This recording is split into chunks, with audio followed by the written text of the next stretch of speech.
because these same environmentalists who are for solar and wind are actively and vehemently opposed to nuclear power, then they will never solve the issue. If we built a global fleet of nuclear reactors, we could solve many, many, many problems with just nuclear and hydrogen. Yeah. Not all of them. We would still need, of course, carbon for chemicals and a certain amount of diesel and so on. But there are very few technical inventions needed to reorient our society around that magic equation. But it must involve nuclear power. And anybody who is opposed to nuclear power is either a victim of propaganda or a knowing purveyor of it. And it's shameful, really, that this is allowed to occur.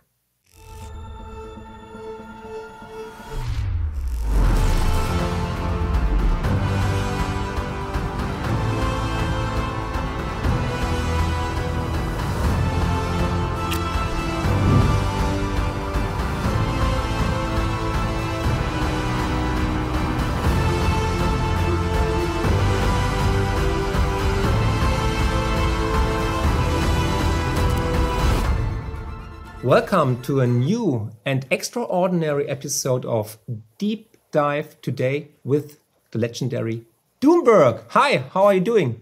Mark, I'm doing great. What an honor to make my German podcast debut with you here today. I'm very much looking forward to the discussion. Wow. I'm honored and flattered, actually. I've got goosebumps all over my body right now. It's the first time you're on a German channel, and you told me it's the biggest European channel you've ever been. So I'm grateful. And yeah, let's rock the show. And perhaps some of our audience is wondering, to who is Mark talking there? So perhaps you introduce yourself for a second. Why do I talk to a green chicken now?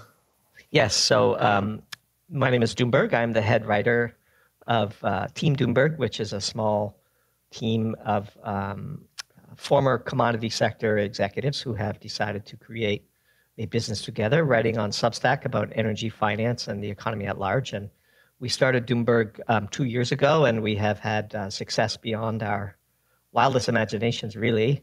And along the way, we have become the largest finance Substack in the world, and we write for an audience that exceeds several 100,000. And it's been a crazy whirlwind. And the green chicken is our brand icon. And we decided when we launched Doomberg that we had no social media presence whatsoever, and we do have some pretty strong marketing on the team. And one of the fundamental rules of marketing, as you know, as a content creator, is you can't be remembered if you don't stand out. And we thought that the green chicken, when it flashed before somebody's eyeballs on Twitter, really stood out, and we were able to grow a large following on Twitter, which we have managed to port over to Substack, to our email list, and then now to our paid subscribers. And so Doomberg is what we do for a living. We publish on doomberg.substack.com 6 to 8 times a month.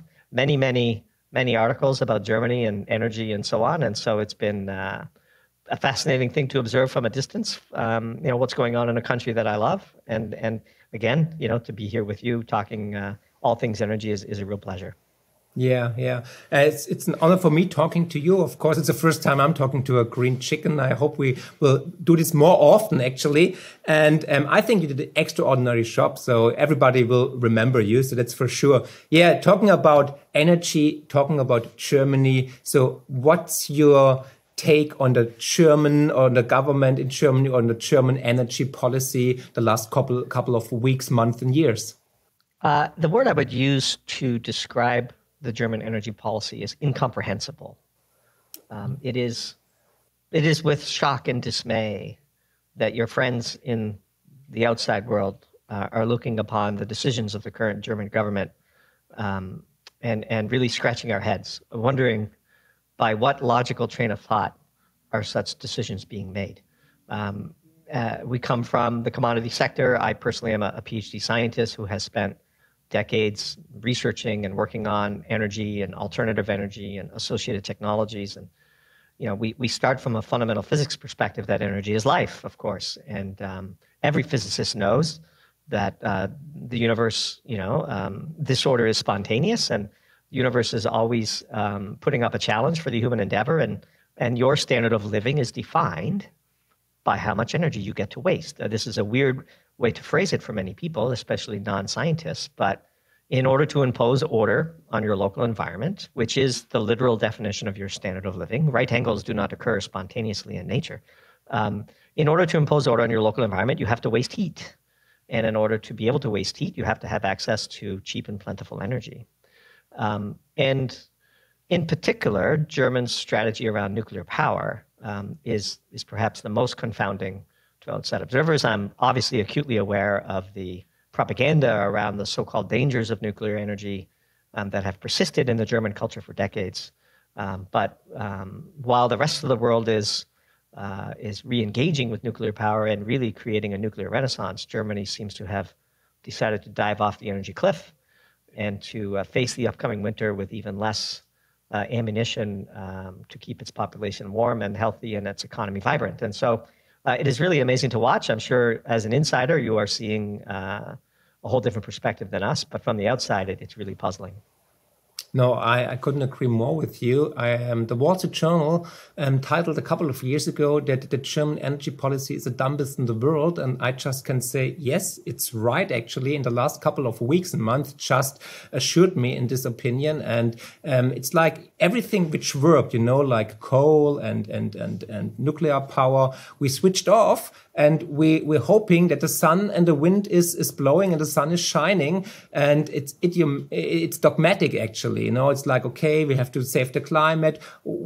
Germany alone will never save the climate. So it's like it's full of hubris and ignorance, actually. So there's a Green Party in the German government, and they force it very hard, and we have to pay for it because we have the highest electricity costs in the world, actually, and we have the most unreliable energy sources right now in our garden and in the network. So this is an experiment, actually, and we have to pay for it. And I think it's just stupid. It's the stupidest decision a government ever made against their own citizens. That's my point.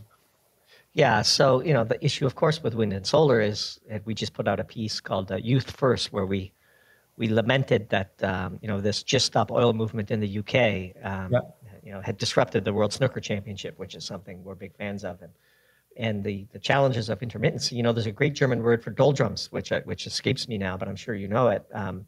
The sun doesn't shine at night, and there are extended periods of time in the winter, in particular, where the wind doesn't blow. And so, what are you to do? Well, of course, you need an entire backup grid. And the prospect of backing up an entire grid for days at a time using batteries is it's almost impossible, certainly unaffordable. And so what we saw, in fact, as Germany got very fortunate, Western Europe got very fortunate with an extremely mild winter. Yeah. This sort of 3 or 4 sigma event, of an incredibly warm winter was a great blessing, one for which we were thankful that, it helped the Germans avoid the worst case scenarios that the energy crisis had laid bare. But we had worried, and we wrote a piece in late December called "The Whims of Gaia," where we worried that the luck of the weather would be misinterpreted by German leaders as good strategy as opposed to good fortune, and that they would continue to make all the wrong decisions. And the recent decision to allow the final 3 nuclear reactors to shut down is proof, unfortunately, that in the event where we have a 3 sigma winter to the cold side, Germany is set for a rough go, in our view. And of course, in the name of green, Germany has retreated to the coal mines with the speed and efficiency of the evacuation of Dunkirk from World War II. Yeah. At the moment there was any pressure, Germany made it through the winter. How did they make it through the winter? First thing they did was they scoured the world for every BTU of energy they could get their hands on, regardless of carbon footprint, cost, and impact on the emerging economies. So they outbid Pakistan and Sri Lanka and other countries, for every ton of coal or LNG carrier of natural gas. And they successfully stockpiled as many BTUs as they ultimately needed because of the good fortune of the weather, which we just described. And during the period of some cold in December, the nuclear reactors were reliable and were producing a very important, the ones that remain were producing a very important baseload power that allowed the grid to get through the winter. Now, this came at a great cost. $500 billion was expended, which ironically could buy you a generation's worth of nuclear power and solve the problem. And we have to do it all over again for this winter, right? And of course, another victim of this insanity is the vaunted and much to be admired German manufacturing sector. Yeah. The deindustrialization of the German economy is accelerating because you cannot compete. Yeah. BSF, of course, we wrote a piece last year predicting BSF would have to leave Germany called Moribund Verbund. And we know Germany's chemical industry quite well. And BSF in particular, of course, is responsible for so many life-improving inventions like fertilizer, the ammonia Haber process. And today, we find BSF, CEO of BSF openly saying on an earnings call that the money they are making in China is allowing them to afford the restructuring they're doing in Germany. In other words, they're in China, profits from China are paying to buy out, employees and to shut down many factories in Germany, and they're going to invest billions and billions of dollars more in China. Now, ask yourself a simple question, Mark. Where are the commodities that BSF is adding value to coming from in China? They're coming from Russia, of course. So you went from a situation where you had access to cheap and reliable natural gas via pipeline from Russia that you could add value to. That was really the beating heart of the German economy. And now, even at these reduced LNG prices of $14 per million BTU or 10 or 12 euros per million BTU, pick your favorite currency, it is still 4 or 5 times more expensive than what you were paying before all of this mess exploded. And instead of practicing the technology at home and enabling entire value chains to create value to these commodities, BSF, like many others, of course, aluminum smelters and the family-owned businesses that are so strong that have really created these world-dominating positions are all at significant risk now. For what? To what end? As you said, I mean, solar in Germany makes about as much sense as solar in Canada. Right? I mean, the capacity factor for solar in Germany, by the government's own admission, is only 11% on average integrated across the year. This is insanity. And we can't storage it. It's the worst part. We can't storage it. We can't save it for the bad times, for dark weather or no sun or something, or no wind. And worse than that, of course, is the unpredictability of it all. Like if you are going to invest incremental money to add manufacturing capacity, is Germany the place you're going to put those dollars today? Of course, it's not just the damage to the existing infrastructure. It's the message that is sent to international investors that this is not a place with a sound energy policy. And so this is very damaging. This is very sad. We have many friends in Germany. I love Germany, been to Germany many, many times. And such a great economy and great engineering and great manufacturing skill and capability and leading the world at many, many important inventions. And this is all now at serious risk. And it's very, very sad, actually, is the word I would use is sad. We take no pleasure in seeing PPI numbers in the 20, 30, 40%, producer price index. Yeah. It's a real shame. And the big question, of course, is how much pain do people need to suffer before they ponder perhaps a new course? And clearly, not yet enough pain, which is again very, very unfortunate. Yeah, but we both know, if you look back in history, how it will end. People will go on the streets, there will be social unrest or even the revolution, and it's always the same game. And in Germany, you wrote actually a nice piece about young people who storm a snooker game to spread orange paint. And maybe you heard in Germany of the last generation. Yeah, I don't know if you heard about them. Sure. Yeah, okay, yeah. Perfect. And they tried to block the traffic in Berlin last couple of days. They painted Louis Vuitton shops with, or sprayed them actually with color and everything. So what do you think? Why they are so fanatic? Why did they radicalize? And who's behind it? And where does this movement actually come from? Well, who is behind it is a very interesting question, isn't it? And, yeah, that's why I'm asking you.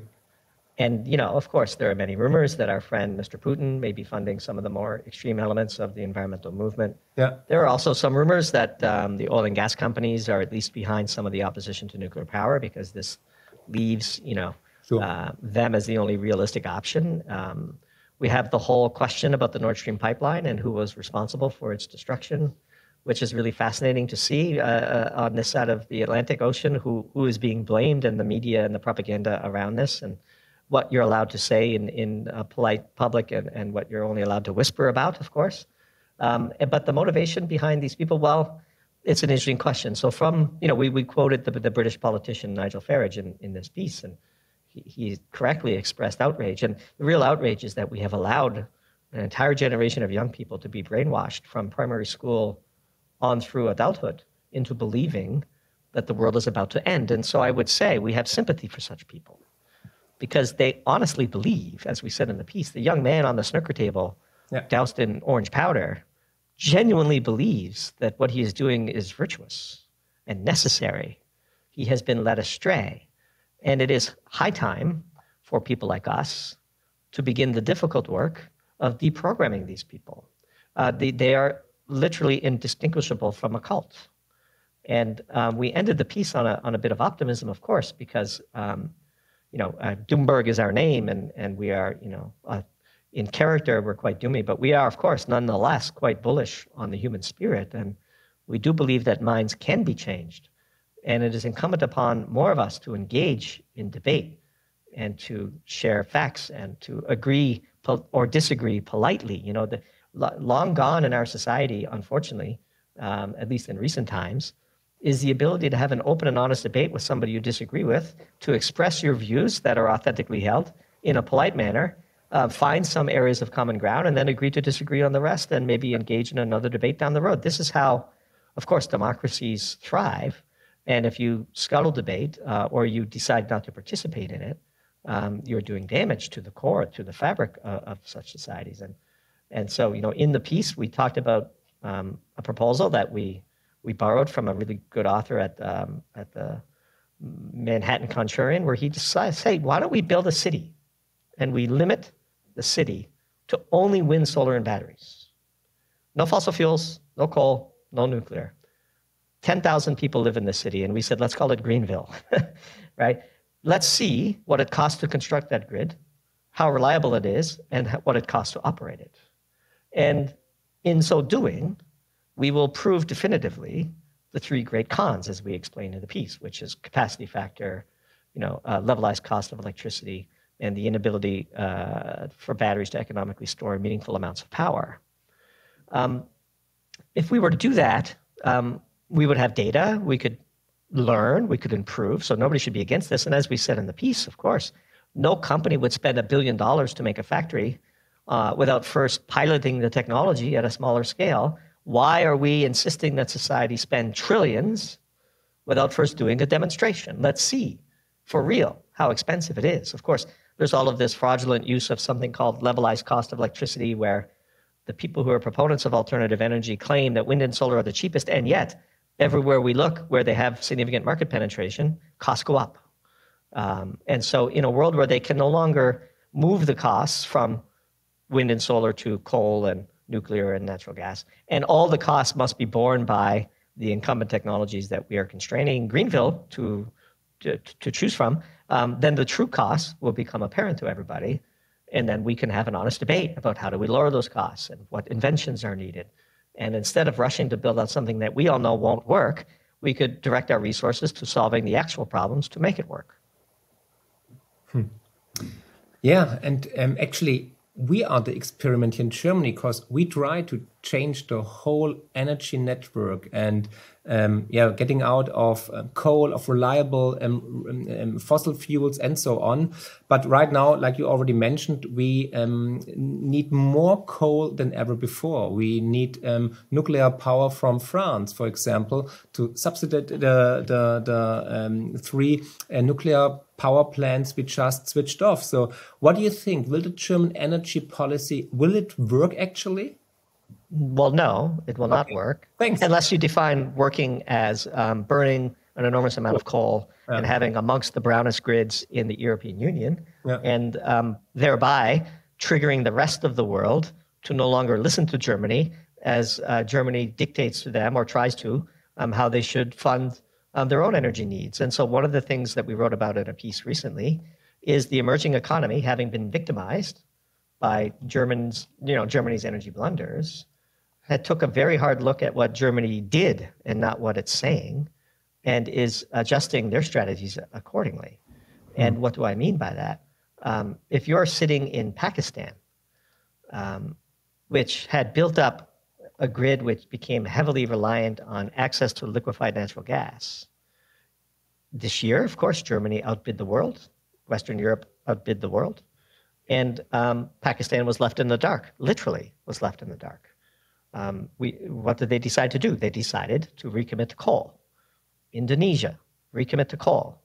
China, recommit to coal.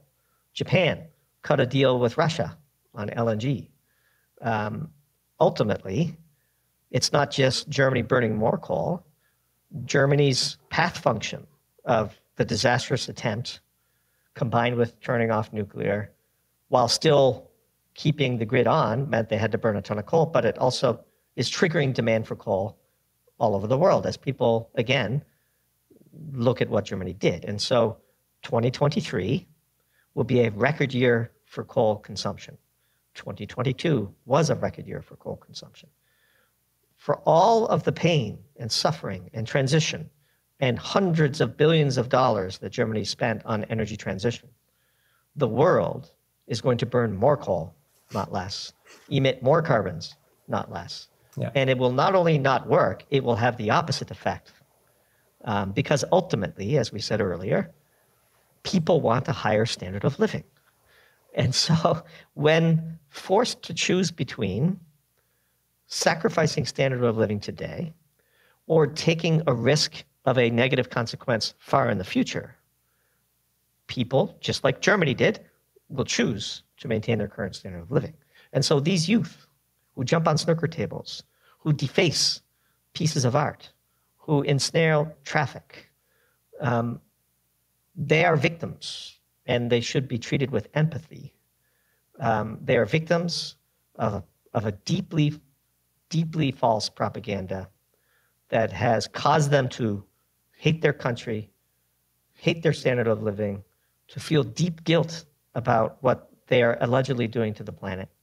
And they are striking out in the only way they know how, which is to protest and to express their displeasure.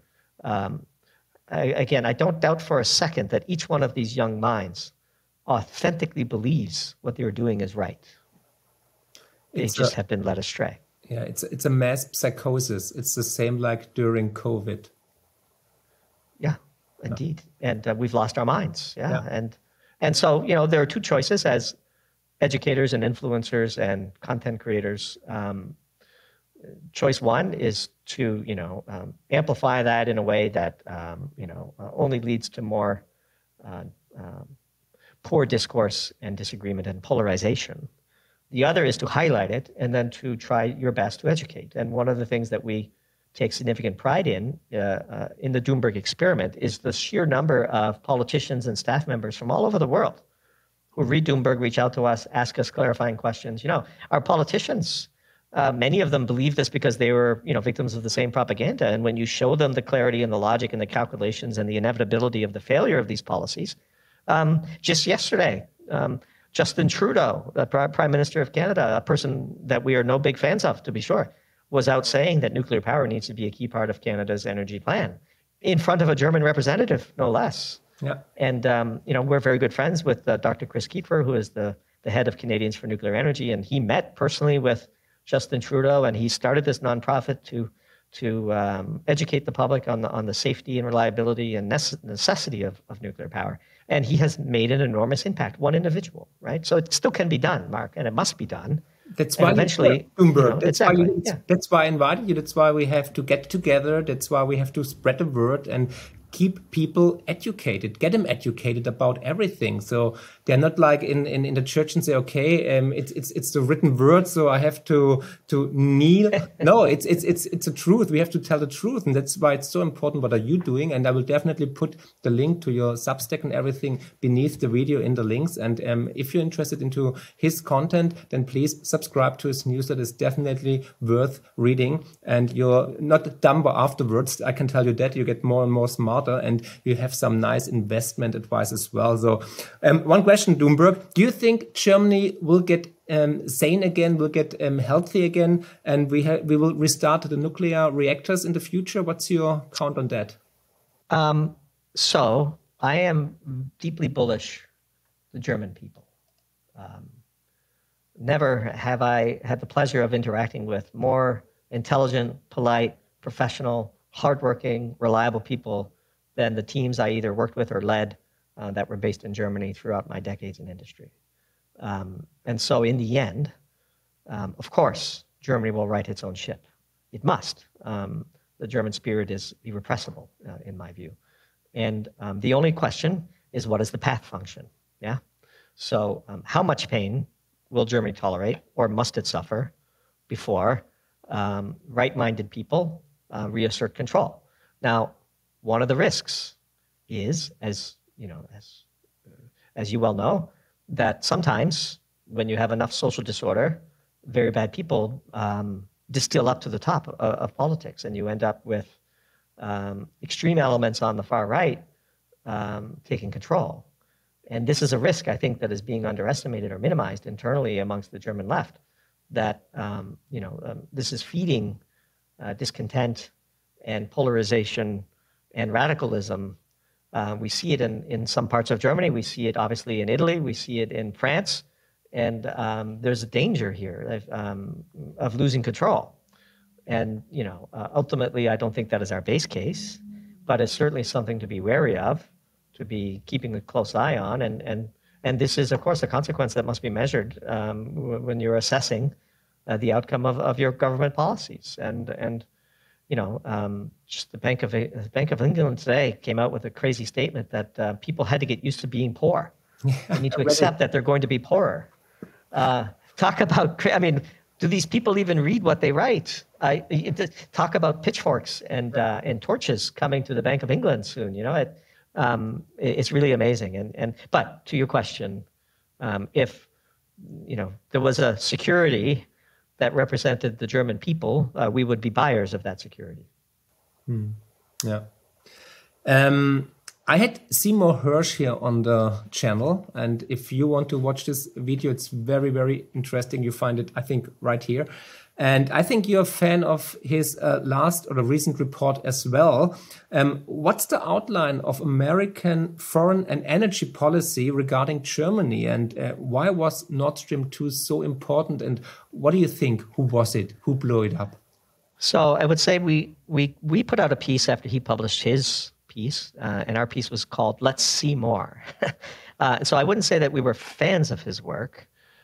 We found his work to be provocative. He has, of course, a pretty impressive resume, and he is a person who has broken many important scandals in the U.S. government. And there's a lot of circumstantial evidence for his hypothesis that the U.S. and Norway were behind the destruction of the Nord Stream pipelines. But we would like to see serious U.S. media investigate. And one of the most amazing things is this is just a topic that is not to be spoken about in the U.S. In fact, his publication and any discussion around it is being actively censored on Facebook just this week, which is a very interesting sign. In the piece, Let's See More, we said, look, if he is wrong on this reporting, then his reputation will be deservedly ruined forever. Yeah. And he must have known this before he published the piece. But we would like to see a full and fair investigation. Now, look, to be totally honest with you, from the moment the pipelines exploded, this ridiculous propaganda started being pushed by the U.S. that Vladimir Putin blew up his own pipeline. Can you imagine? And we wrote a piece at that time, which, of course, was controversial because we said, hey, we know this. Putin knows whether he did it and knows if he didn't do it. And imagine having a deca-billion-dollar piece of infrastructure destroyed and then being blamed for it when you know you didn't do it. We are backing a nuclear power into a very dangerous corner. So if it is, in fact, the U.S. who blew up this pipeline, this should make many Germans ponder their current energy situation, which, of course, now is magically very much reliant on liquefied natural gas coming from the U.S. The U.S. has a glut of natural gas and is building out export capacity as fast as it could. Now, one of the things we said in the piece, which again is a bit controversial here in the U.S., is if in fact Seymour Hersh's reporting is correct, and that's a big if, and we're not saying that it is, this really calls for Joe Biden's impeachment and removal from office, because this is an act of war against a nuclear power, which did not follow the proper constitutional protocols of declaring an act of war and getting Congress to approve it. We have draft age children before they would be sent into the inferno, the ugly inferno of war. We would like at least for our congressmen to have a vote on the matter. But if we effectively declared war and kept Congress in the dark, this is, of course, a major, major scandal, which probably is why speculation about who did it is being actively censored in U.S. social media circles today, which is, very, very, very dangerous precedent. Okay, yeah, we will see if we ever know who it was or who it wasn't. But let's talk about energy. And this is one of your main competences. And you wrote many articles about energy. I recently heard someone using the term, we are energy blind. He wanted to say by this, because of the enormous windfall of cheap energy in the last 200 years, we take energy for granted, that we have always enough energy. I think you and in my lifetime, energy was always available. It was always cheap. Nobody cared about where it comes from or how much it is, Yeah, but now he says it then leads to a lot of misconceptions. So would you agree with this statement? Yes. So back to the youth and how they have become, so programmed incorrectly. To many, many young people, electricity comes from a light switch, and food comes from an app where you press a few buttons and it magically appears. And modern capitalism and the energy revolution have become indistinguishable from magic, really. Our ancestors would look at how we live today with amazement and puzzlement, that you can literally just turn on a switch and lights come on, or press the power button on a vehicle and then you could drive wherever you would like with an incredibly small amount of fossil fuels. The young people, in particular, have been separated from the hard work that goes into making all of this happen. And ultimately, it is like the Immaculate Conception. Take, for example, the metals needed to create the batteries needed to electrify the grid and to electrify transportation. We wrote a piece late last year about a lithium deposit in Maine. A wonderful deposit was discovered in Maine, and the only problem is, of course, it is 10 miles from a very fancy ski resort. And that mine is never going to be built, of course, because the very same people who are demanding that everybody drive electric vehicles are the ones opposing new mines. And so Maine in particular, which is the state in which this lithium deposit was found, has the strictest opposition to new mines in the entire United States. And so in their mind, these materials will just immaculately appear. It's like the cake. The ingredients will just randomly show up, and the cake will bake itself. This, of course, is indistinguishable from fantasy. It is unscientific, and it's a real challenge, to convince people that this stuff just isn't invented out of nowhere. And so we said in the piece, of course, the very same people who are opposed to this lithium mine being developed will be parking their Teslas at the ski resort on the weekend, and it's just really amazing to see. It's high time that we reconnect people to the hard work that goes into creating the energy that creates life, that creates modern society, that creates the privileges that we have of abundant food and comfortable heating and cooling in the summer and personal transportation. All of these things, of course, are not free. And so ultimately, the big question for people is there are no solutions, there are only trade-offs.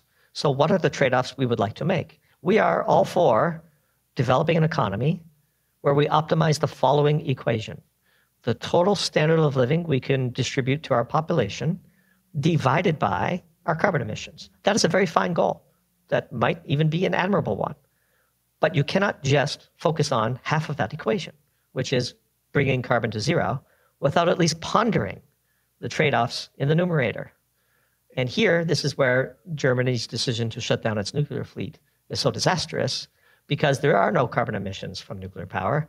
It produces an enormous amount of life-nourishing energy. No technology does a better job of optimizing that equation, standard of living divided by carbon emissions, than nuclear power.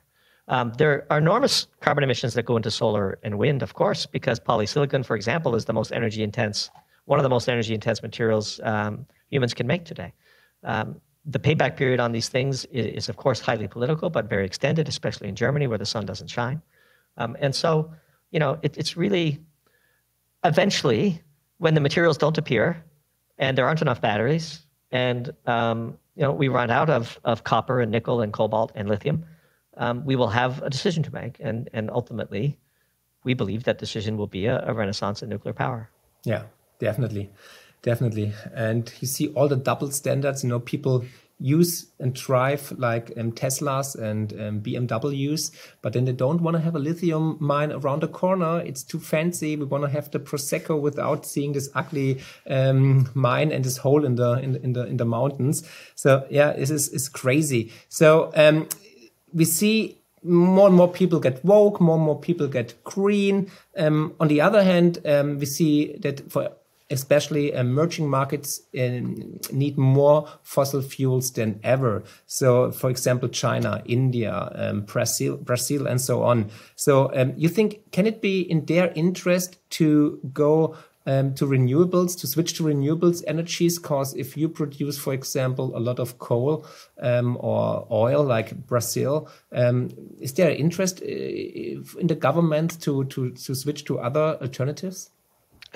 No, is the answer. And okay. I think, again, much of the blame for the pivot that the emerging economy is currently ongoing can be laid at the feet of Western European environmentally oriented politicians who have caused this crisis. And of course, it should be remembered that the energy crisis in Europe began before Putin invaded Ukraine. Yeah. And we have argued that it is only because he thought he had this leverage over Europe that he even had the nerve to do so in the first place. And it's convenient with hindsight to commingle the energy crisis with Putin's invasion of Ukraine and to blame Putin for the energy crisis. The energy crisis, the genesis of the energy crisis predated that invasion. And in fact, led him to feel like he could probably get away with it. Because surely, Germany wouldn't want to pay $100 per million BTU natural gas. And so ultimately, now we're in the situation we're in. Nord Stream pipeline severely damaged. G7 still talking about full embargo of all imports and exports to and from Russia. And if they were successful in that regard, which is the topic of our next piece, it would be a catastrophe of epic proportions, of course, because the world desperately needs those commodities. And we've long argued, that the rest of the world will, in fact, turn away from us. And they have. Brazil. The Middle East is now more united than ever.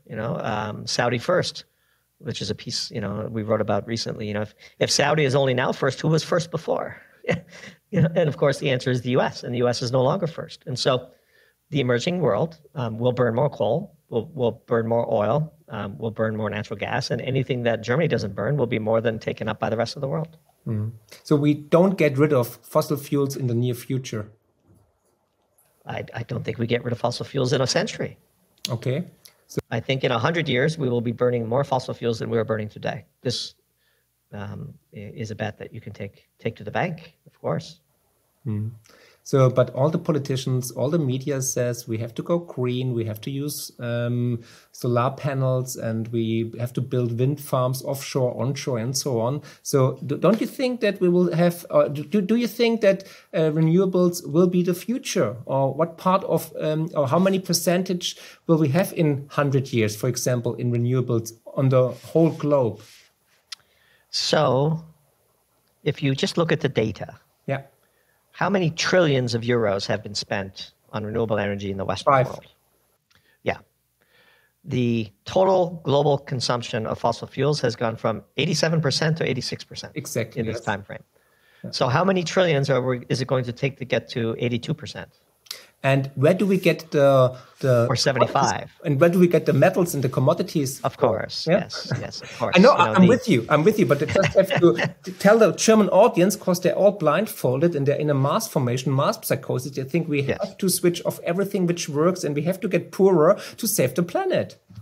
Yeah, so we wrote a piece called Mission Impossible, where we detailed all of the numbers in just batteries. And in that piece, we have a picture of a giant earth-moving machine.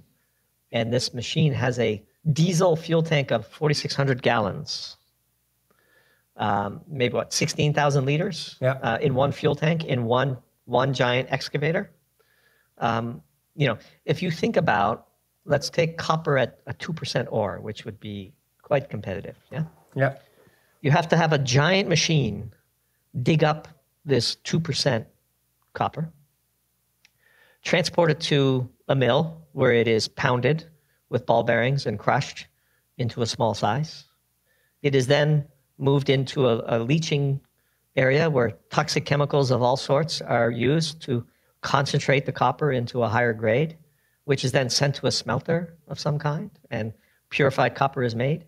And then it is shaped and formed into the final product and shipped all over the world and used. This, of course, at every step of the way, uses an enormous amount of fossil fuels. You cannot run diesel trucks on batteries. And even if you could, where would the energy come from? Yeah. But Doomberg, you forget about the innovations, and it's getting more and more efficient. And look, in the past, we had cars with like 1 horsepower. Now we have 400 horsepower. What do you say to those critics and arguments? So there's a phenomenon in the energy sector, sort of an efficiency paradox. And what does this mean? So when the steam engine was invented, the driving force behind the need for the steam engine was, of course, to make the mining of coal easier in the UK. Suddenly, coal could be used to power a steam engine, which could be used to mine more coal. Here's what did not happen. What did not happen is we used the exact same amount of coal and enjoyed a price advantage. No, we used this technology to use even more coal because we want a higher standard of living.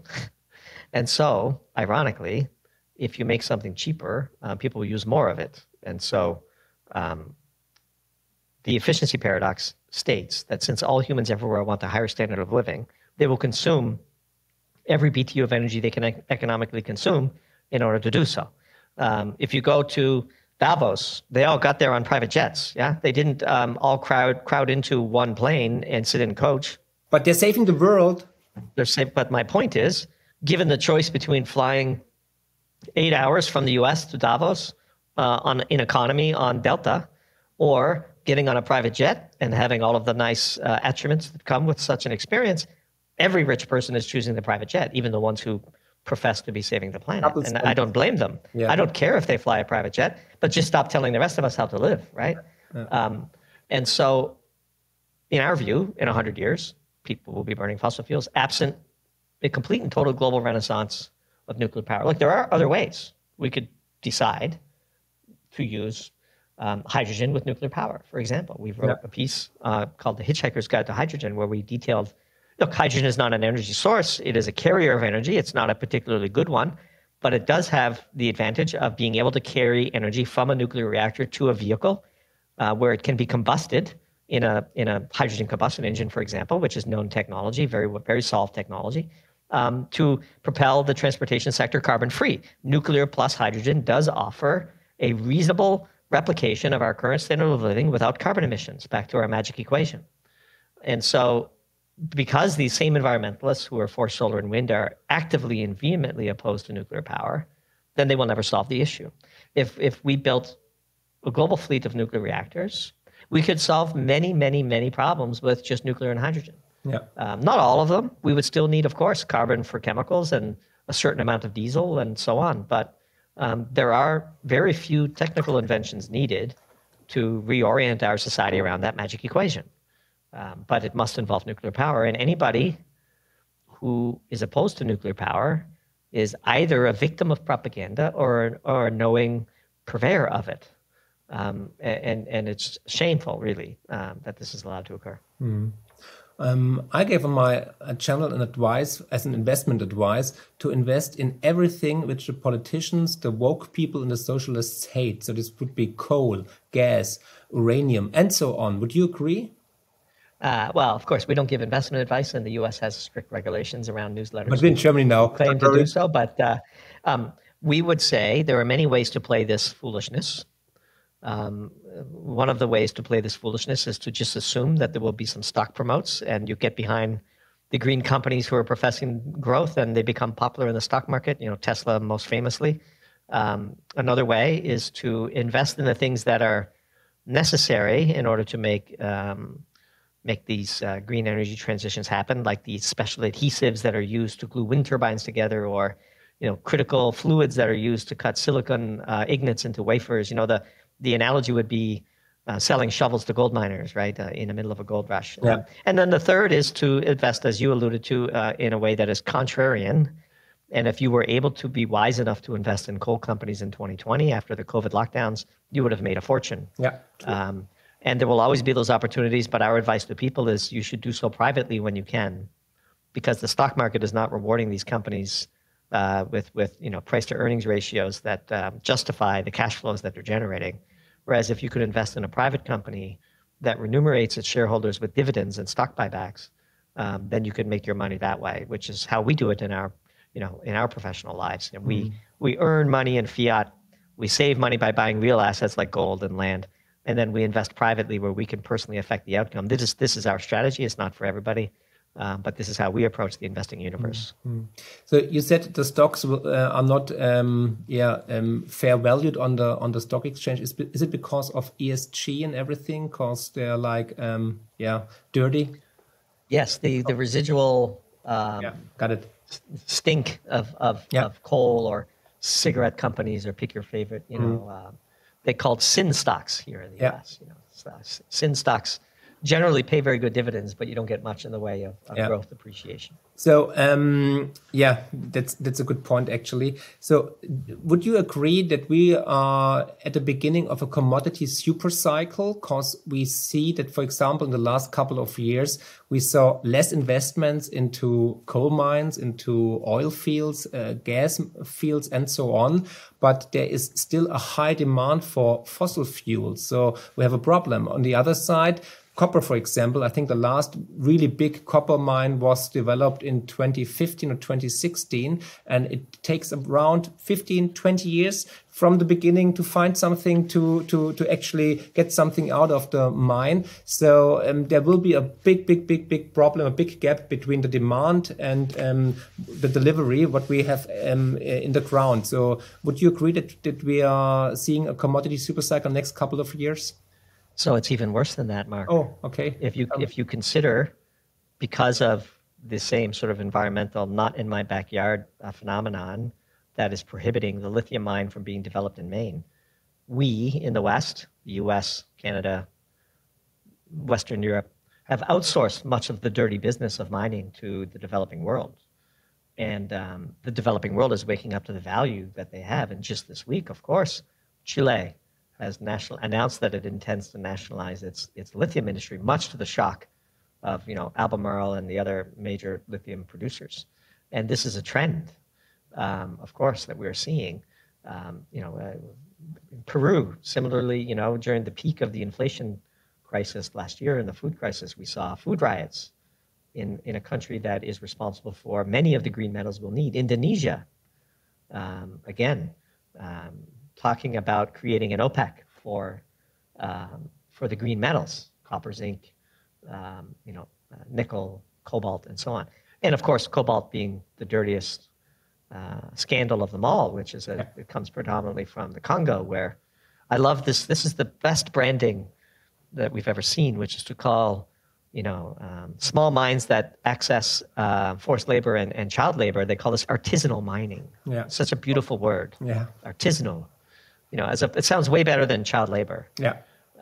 And of course, every phone battery and laptop battery and car battery in the world ultimately is taking advantage of these children in the Congo. And what a scandal. And there's no amount of corporate public affairs spin that you could put on this. And so to your question about the commodity super cycle, there are not only a lack of investment in the Western world, there is an awakening amongst the emerging economies that they won't be pillaged. The days of imperial adventures, from the West, looting these countries for the benefit of their own citizens as opposed to the locals. There's a trend that this is going in the opposite direction. And of course, the big battleground is Africa. We already mentioned Congo. China is, of course, infiltrating Africa at an alarming speed. We shall see. The resources in South America and Africa in particular are up for grabs. And as Chile has showed, a government risk is high in this area, which of course, if you think about how much copper comes out of Chile, and you're talking about new copper mines, Tech Resources has QB2 under development in the region as well. And so it's a very, very dangerous time. And the trends, of course, are against, peace and prosperity as these things become in short supply. Yeah, you expect more nationalizations from other governments. What about the US? Perhaps we had an oil export ban in the US from 1975 till 2015 under Obama. They lifted it. Do you think something like this will occur again? It's not really practical for the US to implement an oil ban because as much oil as it produces in the shale patch, it doesn't produce the correct type of oil that the U.S. refining industry has been built to handle. The U.S. refining industry was largely built to handle heavy oils from Venezuela, and the shale patch produces light sweet crude. And so the U.S. is, on balance, energy independent, but it lacks two things. It lacks the heavy oils it needs for the refining capacity it has, and also it lacks refining capacity. And so it exports much of its crude, imports the crude it needs, and also imports the finished products that it needs. The big diesel shortage in the US last year, of course, the great irony, was partially abated by importing diesel that was originally refined in India using crude from Russia. And when you point out these things to people who think somehow we've clamped down on Russian commodities and that this is a good thing, it highlights the absurdities of it all. So the US is not in a position to limit the exports of oil because it needs to import just as much energy on the backside. Now, what is an interesting phenomenon, of course, is natural gas. And we viewed with some interest this quote-unquote explosion that happened in the Freeport LNG export terminal. And magically, that terminal, even though it was repaired, was not approved to come back on until the winter was over. And it is only now, of course, running at full capacity and exporting natural gas largely to Europe. Now that the crisis has passed and the U.S. itself was not, having to worry about its natural gas supplies. And natural gas is the most amazing market in the world. Even within the U.S., you have it trapped in Texas because there's no pipelines to California. Yeah. And in December, natural gas in California was $55 per million BTU. And it was negative in the Permian Basin in Texas. They could not give it away. Why? Because it comes as an associated product of oil development.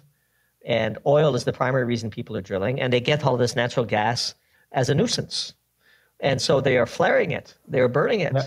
While Germany and Europe were trying to stockpile it, and California is paying $55 a million BTU for it. Even today, with the crisis past, it's $8 or $9 in California, and it's $1 in the Permian Basin. New England and Boston, again, 200 miles from Appalachia, 200 miles from the Marcellus, which is the world's most amazing deposit of natural gas. They will refuse to build pipelines to connect into this amazing infrastructure. And instead, they are importing LNG from Trinidad and Tobago on a carrier. Why? Because I do not know. But they're paying out the nose for a product that is readily available for a fraction of the cost. All you need to do is build a pipeline. Yeah. Well, the same environmentalists who are pushing the green agenda are opposing natural gas, even though, as we said in the piece, the U.S. is exporting and or burning as much gas as it would need to fully displace the amount of coal it's going to burn next year. In what world does this make sense? I don't know. Not in mine. So it blows the mind. Yeah. What's the real goal, actually, of the climate activists and of the socialists? Less people, of course. Oh, depopulation. Yes. Well, the Sierra Club and so on were founded by Malthusian philosophers who believed in the, quote, population bomb, and that one of the primary reasons they are violently opposed to nuclear power is because, in their mind, if they allow the population to have access to cheap, abundant energy, it will raise the demand for all the other resources you need to live a good life. And they fear that the Earth is not capable of supporting billions more people. We, of course, are pro-human and bet on the capabilities of the technological developments of humanity to support itself. We think the planet could easily support 15 or 20 billion people, especially with a renaissance of nuclear power. But there's a great number of people who do not believe this, but they cannot run on this policy because once they explain that their real objective is less people, this is not a very popular platform for the people who are going to be deselected from their plans. And so this is, of course, an ugly part of the environmentalist history that they would like to rewrite. And it is important that we do not allow them to do so because ultimately, the real impact of reducing energy, look, if energy is life, the absence of energy is death. It's undeniable. Yeah, there's also a nice graph, actually. You see, as more energy you use as a country, the wealthier they are, you know, because if you look at Zimbabwe or Sudan, for example, they have not a high use of energy and they're all poor. There is no country in the world who use not a lot of energy and they are rich. So people should know that, and using less energy means poverty, actually, or death. Yes, indeed, energy is life, and the absence of energy is death. And back to the entire beginning of this conversation, you know, your standard of living, the right angles in your home, you know, the ability to heat it, to cool it, to have plentiful food. All of this is embodiments of energy, right? It all begins with either a nuclear reactor, a solar panel, a wind turbine, or an oil field, or a gas field. This is where it all begins. And the amount of energy we create is vitally important to the amount of standard of living we can distribute. Now, there's questions about equity and fairness and the wealth gap, and all of those things are very legitimate. But absent energy, all bets are off. And, you know, it's just amazing to watch us go back to burning wood and burning coal when you had beautiful, working, stable nuclear reactors. That's crazy. That's why I have gray hair already, getting more and more every day. Actually, I would love to live in the US right now. So you think this is a plan, or is it a conspiracy theory, or is it just stupidity? I think there is a small number of very influential people for whom this is their plan. I think we should be careful to say that the vast majority of people who believe this have come to believe it inappropriately. And they're actually good people who just need to be reprogrammed, like we talked about in the piece. They're puppets, yes. Yeah, they're unknowing participants in an experiment. You know, the metaphor that we've used in some of our writing is, you know, these are people who are sawing off the trunk of a tree to save the branch, not realizing that the two systems are connected.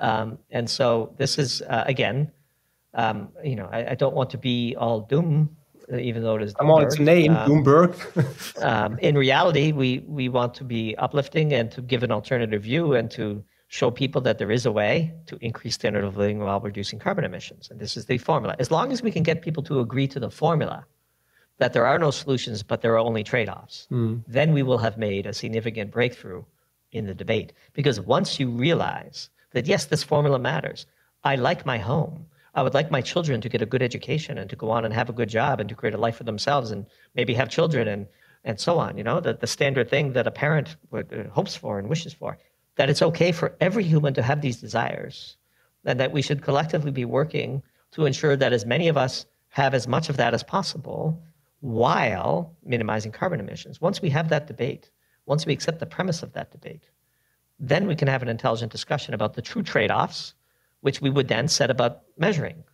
What are those trade-offs? Do we agree or disagree? How can we resolve that disagreement? Okay, there's a place for wind, there's a place for solar, there's a place for nuclear, there's a place for diesel, there's a place for natural gas to make fertilizer, to make food. You know, these things are important for us to discuss intelligently. And what we have right now is propaganda, clickbait, headlines, short attention spans, TikTok videos, pick your favorite. And one of the reasons why Doomberg has been successful, we believe, is because we write long-form, easily accessible, thought-provoking pieces where we show our data. Here's the link. Here's the details. Here's the data. Here's why we believe these things. And by the way, when we're wrong, we correct ourselves.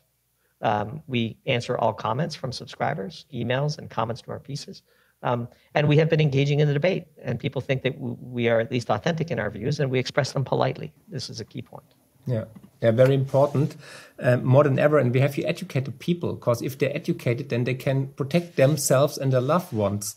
What do you think will be the biggest problem in the next couple of months or years? Will it be energy or will it be food? Because you also write about food. I think food is an embodiment of energy, of course. Sure. And I think the big unanswered questions, there are two of them. One is, what will Germany do this winter, and how will the weather treat Western Europe? And then two, this relationship between the U.S. and Saudi Arabia and OPEC, and the a growing disenfranchisement of people with the U.S. dollar system, the BRICS movement, all of this stuff, which ultimately we believe leads to conflict between China and the U.S. This is the big unknown. A war? Yes, I do believe. When? We shall see. We had a year-end review for our pro tier. We have a premium tier where we do one Zoom call a month with them, where they get to ask the team questions and answers, and we have guests in sometimes, but sometimes we make a presentation, and we did a year-end prediction for 2023 presentation in December, and one of them was that there would be significant conflict between China and Taiwan this year. Yeah. I do believe that this is a situation that is bubbling over, and China actively trying to unify the Middle East against the U.S. Is all part of a broader game. We see again, major U.S. politicians going to Taiwan and China responding in kind, and Joe Biden announcing a executive action further limiting China's access to technology. Which, where does this all end? How many wars do we need? I'm old enough to remember when being anti-war was considered a liberal position, and now, in the U.S., being anti-war is considered a Putin apologist or alt-right wing. It's really bizarre how these words become, completely rewired in the culture.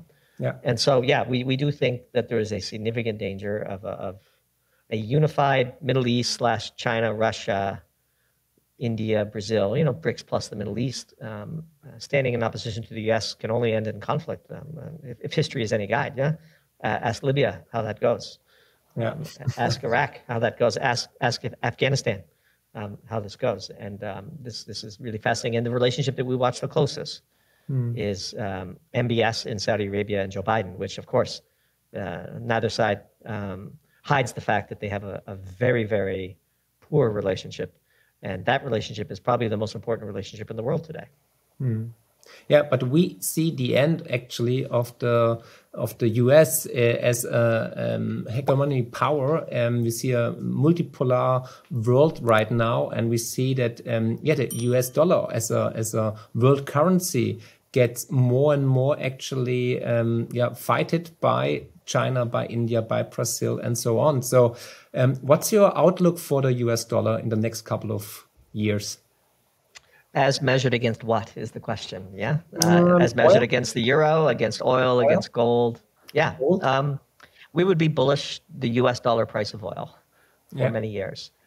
There's a lot of tailwinds to the U.S. dollar price of oil, including lack of investment, the unified OPEC Plus that now has market power, and the move away from the U.S. dollar.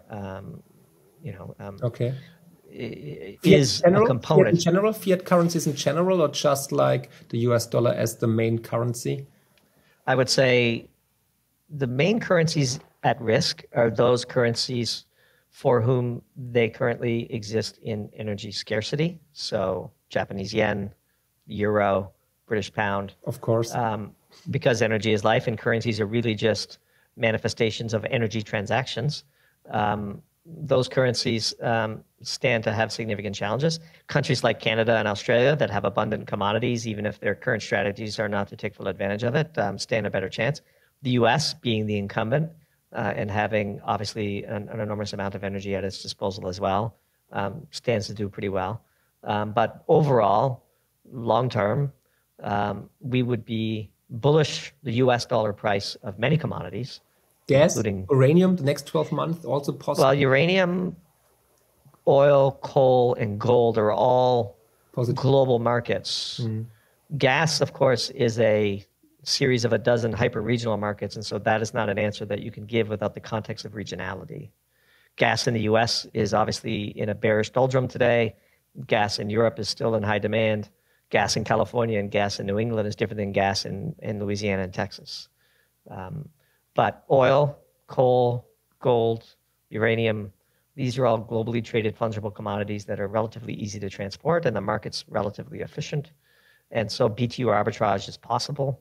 And we would be broadly, I don't know that the word super cycle is the word we would use. Historically, when many people are saying the word super cycle, it is a time to take profits off the table as a contrarian indicator. But broadly bullish, in the absence of a major war, of course, all bets are off. It's very difficult to model such circumstances. But in the current state, with what we know today, we would be bullish those global commodities. Yeah, same here. In the next couple of years, actually, perhaps even decades.